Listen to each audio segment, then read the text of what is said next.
প্রিয় চাকরি প্রত্যাশী ভাই বোনেরা, আসসালামু আলাইকুম। সবাই কেমন আছেন?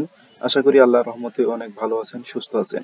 ইউনিয়ন পরিষদ প্রশাসনিক কর্মকর্তা 8টি পদ এবং হিসাব সহকারী কাম কম্পিউটার অপারেটর 5টি পদ নিয়ে বিশাল এক নিয়োগ বিজ্ঞপ্তি প্রকাশ করেছে। সম্পূর্ণ ভিডিওটি দেখার আগে যারা আমার নতুন সব চাকরির খবর ইউটিউব চ্যানেলে নতুন, তারা অবশ্যই আমার ইউটিউব চ্যানেলটি সাবস্ক্রাইব করবেন এবং পাশে থাকা বেল আইকনটি অল করে দিবেন। এবং যারা ইতিপূর্বে আমার চ্যানেলটি সাবস্ক্রাইব করেছেন তাদেরকে অসংখ্য ধন্যবাদ। চলুন তবে এবার সার্কুলারটি আমরা সম্পূর্ণ ভিডিও দেখি। আশা করি ভিডিওটি শুরু থেকে শেষ পর্যন্ত আপনারা দেখবেন। এটি হলো গণপ্রজাতন্ত্রী বাংলাদেশ সরকার জেলা প্রশাসকের কার্যালয় পঞ্চগড় একটি নিয়োগ বিজ্ঞপ্তি। গত 16 জানুয়ারি 2025 সালে নিয়োগ বিজ্ঞপ্তি প্রকাশিত হয়েছে। এটি স্থানীয় সরকার বিভাগ ইউপি 2 শাখার 21/11/2024 খ্রিস্টাব্দ তারিখের 1588 নম্বর স্মারকের ছাড়পত্রের মাধ্যমে এই নিয়োগ বিজ্ঞপ্তি প্রকাশিত হয়েছে। আসুন আমরা বিজ্ঞপ্তিটি দেখি। 1 নম্বরে রয়েছে ইউনিয়ন পরিষদ প্রশাসনিক কর্মকর্তা, পদের সংখ্যা 8টি, বেতন গ্রেড 14, বেতন স্কেল 10,200 থেকে 24,680 টাকা। তৎস সরকার অনুমোদিত অন্যান্য ভাতাদি সরকার কর্তৃক 75% এবং ইউনিয়ন পরিষদ কর্তৃক 25% পরিশোধযোগ্য। অর্থাৎ আপনার যে বেতন আপনি পাবেন তার 75% সরকার দিবে আপনাকে এবং 25% আপনার ইউনিয়ন পরিষদ দিবে। এই হলো আপনাকে 100% বেতন।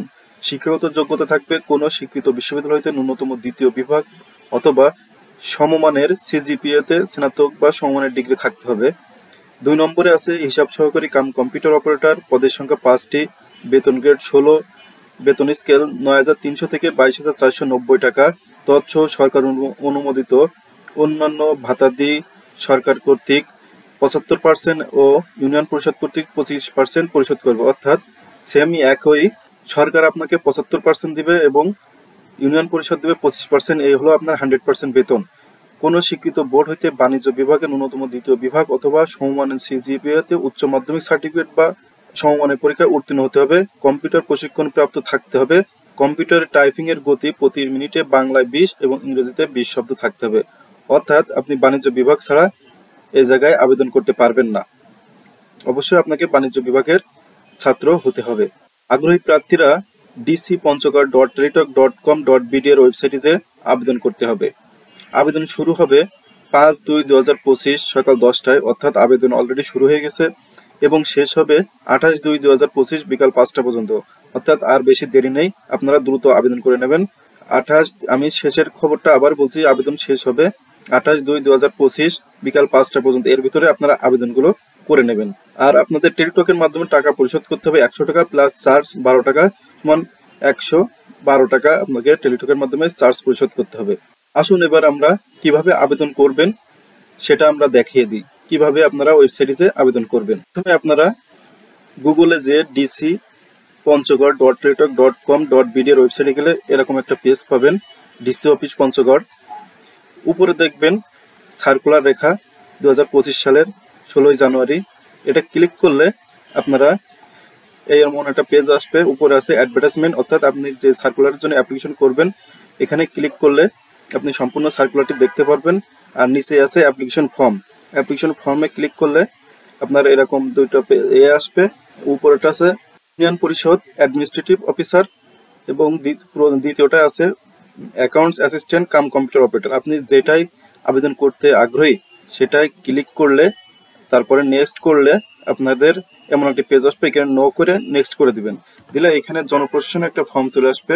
আপনারা দেখতে পাচ্ছেন এই যে আপনি এই পদের জন্য আবেদন করতেছেন ইউনিয়ন পরিষদ প্রশাসনিক কর্মকর্তা। ক্যাপিটাল নেম অর্থাৎ ইংরেজিতে বড় হাতের আপনার নাম সম্পূর্ণ শুদ্ধভাবে লিখতে হবে। তারপরে আবেদনকারীর নাম বাংলায় সুন্দর করে লিখতে হবে। ফাদার্স নেম ইংরেজিতে সম্পূর্ণ ক্যাপিটাল হাতের, মাদার্স নেম বাংলায়, তারপরে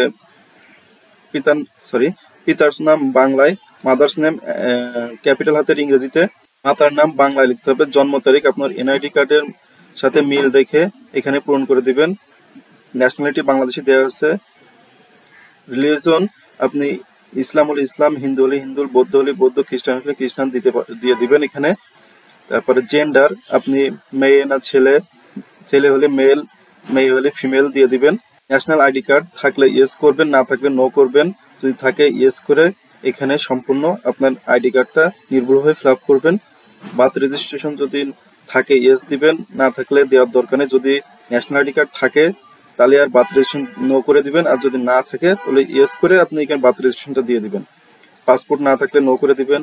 ম্যারিড স্ট্যাটাস যদি আপনি সিঙ্গেল হন সিঙ্গেল দেবেন, যদি ম্যারিড হন ম্যারিড দিয়ে এখানে আপনার স্পাউস নেম দিতে হবে, অর্থাৎ আপনি যদি মেয়ে হন আপনার হাজব্যান্ডের নাম, এবং যদি ছেলে হন তাহলে আপনার ওয়াইফের নাম দিয়ে লাগবে। মোবাইল নাম্বার নির্ভুলভাবে সচল মোবাইল নাম্বার দিতে হবে, দুটো মোবাইল নাম্বার একই থাকা লাগবে। অবশ্যই আপনার এনআইডিতে কেনা হলে ভালো হয়, যাতে ভবিষ্যতে আপনার পে ফিক্সেশনের সময় কাজে লাগে। ইমেইল থাকলে দিবেন, না থাকলে দেওয়ার দরকার নেই। কোঠা থাকলে দিবেন, না থাকলে দেওয়ার দরকার নেই। ডিপার্টমেন্টাল স্ট্যাটাস যদি থাকে দিবেন, না থাকলে দেওয়ার দরকার নেই। এরপরে আসি আপনার ঠিকানা। ঠিকানার ক্ষেত্রে অবশ্যই আপনি কেয়ার অফ আপনার পিতা মাতা বড় ভাই বোন দিতে পারেন। মেয়ে হলে আপনার হাজবেন্ডের নামও দিতে পারেন। কোন গ্রামের বাসিন্দা সেখানে সুন্দর করে আপনার নাম, এই গ্রামের নামটা দিবেন। যদি শহরে বাস করেন তাহলে আপনার শহরের রোড নম্বর, হাউস নম্বর, ফ্ল্যাট নম্বর দিয়ে দিবেন। অবশ্যই পঞ্চগড় ডিস্ট্রিক্ট হলে ডিস্ট্রিক্ট, যেহেতু পঞ্চগড় এখানে সিলেক্ট করবেন। পঞ্চগড়ে কোন উপজেলায় আপনার বাসা সেটা সিলেক্ট করবেন। পোস্ট অফিস কোনটা সেটা সিলেক্ট করবেন। পোস্ট কোড আছে একটা, পোস্ট অফিসের একটা কোড আছে, সেই কোডটা এখানে সিলেক্ট করবেন। এখানে সেম দিয়ে দেবেন, টিক দিলে আপনার সেম হয়ে যাবে। এরপরে আসি আপনি এসএসসি, প্রথমে আপনার এসএসসি থাকলে এসএসসি দিবেন, এসএসসি ফিল আপ করবেন। এসএসসি রোল নাম্বারটা দেখবেন, আপনার অ্যাডমিটে লেখা আছে, সুন্দর করে নির্ভুলভাবে দিবেন। কোন গ্রুপের স্টুডেন্ট আপনি, business studies, general, humanities, science কোনটা আছে সেটা ফিল আপ করবেন। কোন বোর্ডের আপনি আওতায় পড়ছেন সেই বোর্ড ফিল আপ করবেন। আপনার রেজাল্ট জিপিএ 5-এর ভিতরে আপনার রেজাল্ট কত সেটা এখানে ফিল আপ করবেন। কোন সালে আপনি এসএসসি পাস করেছেন সেটা ফিল আপ করবেন। এইচএসসির ক্ষেত্রে সেম একই, আপনার এইচএসসির ক্ষেত্রে আপনি এইচএসসি পূরণ করবেন, রোল দিবেন, কোন সাবজেক্ট সেটা পূরণ করবেন, বোর্ড নাম্বার পূরণ করবেন, আপনি জিপিএ কত পাইছেন সেটা পূরণ করবেন, এবং কত সালে পাস করছেন এটা নির্ভুলভাবে পূরণ করবেন। গ্র্যাজুয়েশনের ক্ষেত্রে কোন সাবজেক্টে আপনি অনার্স করছেন সেটা দিবেন। আপনার ন্যাশনাল ইউনিভার্সিটির নাম দিবেন, এখানে কোন ইউনিভার্সিটি থেকে, পাসিং ইয়ার, কোন সাবজেক্টে আপনি অনার্স করছেন, রেজাল্ট, তারপরে কত বছরের কোর্স ছিল সেটা ফিল আপ করে দেবেন। মাস্টার্স থাকলে এখানে টিক দিয়ে আপনি মাস্টার্স দিয়ে দিবেন। এভাবে আপনি পূরণ করে নেবেন। শেষে আসে এই যে আপনার ভেরিফিকেশন কোড, এটা সুন্দরভাবে পূরণ করতে হবে আপনাকে। বড় হাতের হলে বড় হাতে, ছোট হাতের হলে ছোট হাতের অক্ষর দিয়ে এটা পূরণ করে এখানে টিক দিয়ে সাবমিট করে দিবেন। বন্ধুরা আমি এখানে পুরোটা ফিল আপ করিনি, তাই আমার এখানে কোনটা কোনটা ফিল আপ করিনি সেটা দেখাচ্ছে। আপনারা সম্পূর্ণ ফিল আপ করলে আপনাদের নেক্সট পেজে নিয়ে যাবে। নেক্সট পেজে গেলে আপনারা নিচে দেখবেন যে আপনাদের হচ্ছে ছবি চাচ্ছে এবং সিগনেচার চাচ্ছে। ছবিটা আপনাদের 300x300 এবং সিগনেচার চাবে 300/80। আপনারা সুন্দর করে দিয়ে দিবেন। আর সাবমিট করার আগে আপনার অ্যাপ্লিকেন্ট কপিটা সুন্দর করে ভেরিফাই করে দেখবেন যে কোনো ভুল টুল আছে কিনা। ভুল থাকলে সেটা কারেকশন করে নিয়ে সাবমিট করলেই আপনাদের অ্যাপ্লিকেন্টটা হয়ে যাবে। তারপরে আপনারা টাকা পরিশোধ করে নেবেন, একটা কোড দিবে, কোডের মাধ্যমে টাকা পরিশোধ করে নেবেন এবং অ্যাপ্লিকেন্ট কপিটা আপনারা সংরক্ষণ করে রাখবেন, ভাইবার সময় কাজে লাগবে। এই ছিল আজকে আমাদের জেলা প্রশাসকের কার্যালয় পঞ্চগড়ের নিয়োগ বিজ্ঞপ্তি। দেখা হবে পরবর্তী আকর্ষণীয় জব সার্কুলার নিয়ে। সে পর্যন্ত আপনারা ভালো থাকুন, সুস্থ থাকুন। আল্লাহ হাফেজ।